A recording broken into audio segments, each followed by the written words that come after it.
Yeah, actually, I remember kind of with Dwayne and Joe, it was similar.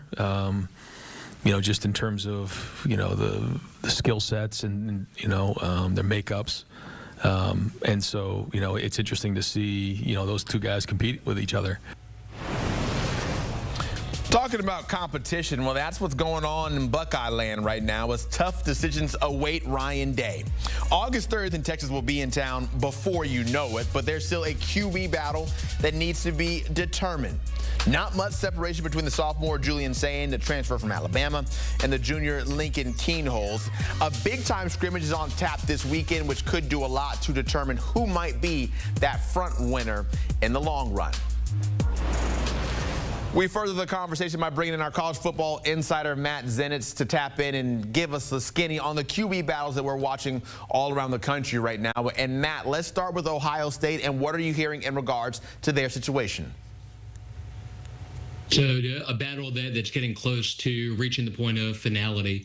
So Julian Sayin, transfer from Alabama, former five-star recruit, had strong spring there, has followed that up now with what sounds like a strong fall camp. And his primary competition, Lincoln Keenholz, it sounds like Julian has been the better of the two throughout the course of fall camp in that first scrimmage, to the point that he appears to be the favorite at this point. And based on conversation that had with source on my end in the last couple of days, it seems like Ryan Day may make a final call on this competition and Ohio State's next starting quarterback coming out of the team's scrimmage this coming weekend.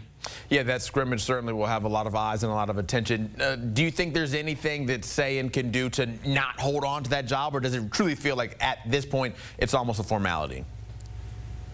He definitely appears to be the favorite at this point, obviously, until a final decision's made. Can never write anything off, but at the same time, he seems to have been the better of the two quarterbacks to this point of fall camp and has the edge at this point. And of course, they have that very big game to start off the year, #1 versus #3, Texas, certainly to get us excited for that college football season. Let's go over to their heated rival in Michigan. 4 QBs battling it out, and you say the name 4, but really it's the freshman Bryce Underwood that gets all the hype and all the attention. But even though with all that, where do things stand right there? Because we know all the money being given to Underwood to come to Michigan in the first place.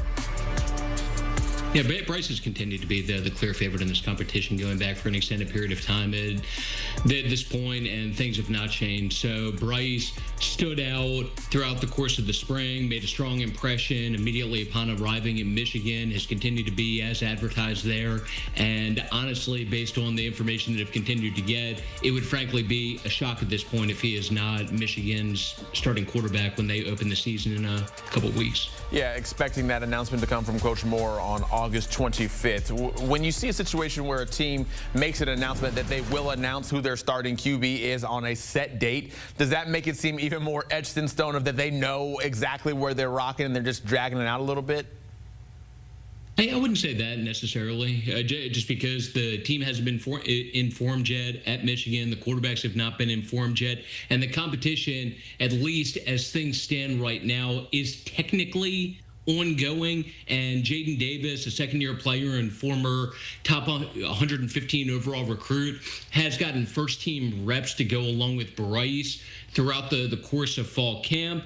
But just based on performance and would continue to hear, again, not to be repetitive, it would be a shock at this point if Bryce Underwood is not the starting quarterback for Michigan. Yeah, he seems to be the one that the people want, and the people might get exactly what they want with Underwood being named the starter before we know it. Shifting over and looking at Notre Dame now, they have redshirt freshman C.J. Carr, who was the presumed favorite entering camp, but then you have Kenny Mincy, who was battling him. How do things stand with the Fighting Irish?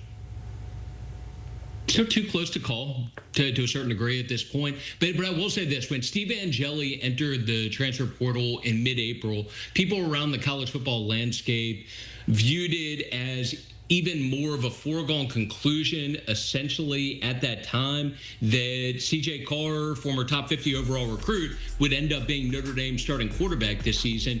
And I'll just say there's a real chance, as things stand right now, that that does not end up being the case. So Notre Dame still has second preseason scrimmage this weekend. That could play a role in helping Marcus Freeman make a determination on starting quarterback there. But I'll just say this. At the very least, Kenny Mincy, a third-year player and former four-star recruit, has become a legitimate contender in that battle, and it would not be a surprise at all at this stage if he did end up winning the competition, even though, just to be clear, no decision has been made at this point.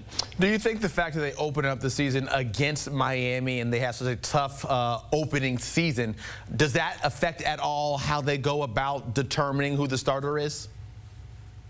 It just comes down to Marcus Freeman making a decision on who gives them the best chance to win. And we will find out in the near future with that one, because the full expectation is that Marcus will make a call on that coming out of Notre Dame's scrimmage this weekend. So that's how things are looking at Notre Dame. Now we go over to Colorado with head coach Prime, and you have Julian Lewis, you have Kaden Salter. They're all obviously the highly touted freshmen versus the transfer. We've seen that play out time and time again. When it comes to Colorado, how's this one playing out? Kaden Salter is the favorite at this point, so the experience is something that's definitely worth making note of here. Somebody who's a fifth-year senior, has 80-ish career touchdowns, and he has the edge at this point, although it's worth noting that Colorado's scrimmage this weekend, based on how it's been described to me, could go a long way in just helping Deion Sanders make a final decision with this one. And it's also very much worth making note of, just they are extremely high on Julian Lewis and what he's shown since arriving there as a true freshman. This is a young player that they view as being talented enough that will be an NFL player at some point down the road. Just a true freshman, young, I think still 17 years old, and Kaden Salter definitely has the edge there in terms of experience. Yeah, Salter certainly was good at Liberty, won a lot of games over there. Now let's look over to Tennessee. They're headed back to wearing Adidas coming up soon as their new sponsor for their apparel. But when it comes to the QB battle, how are things headed with the multiple guys they have there competing? So based on how Josh Heupel's talked about this publicly, it's been a three-man competition with transfer Joey Aguilar, Jake Merklinger, a redshirt freshman, and then George McIntyre, a four-star true freshman. Essentially, in reality, it's been a competition between primarily Joey Aguilar and Jake Merklinger, and those two did split time with the first-team offense for Tennessee during the course of the team's scrimmage last weekend. It sounds like, as things stand right now, that Joey Aguilar has the edge there, but a final call has not been made at this point. Hey, Tennessee, no matter who you guys pick, you'll still always be the little brother of the Florida Gators. That's all I have to say. Matt, Zenitz, we appreciate the time, as always, giving us the inside scoop on QB battles taken around all across the country. Speaking of inside scoop, you know we have a new podcast called the College Football Insiders. All of our top-tier talent when it comes to the game of college football, giving your insight year-round with all things shaken. They talk to their sources. They report back to us. You'll want to tap in and join that conversation and listen in.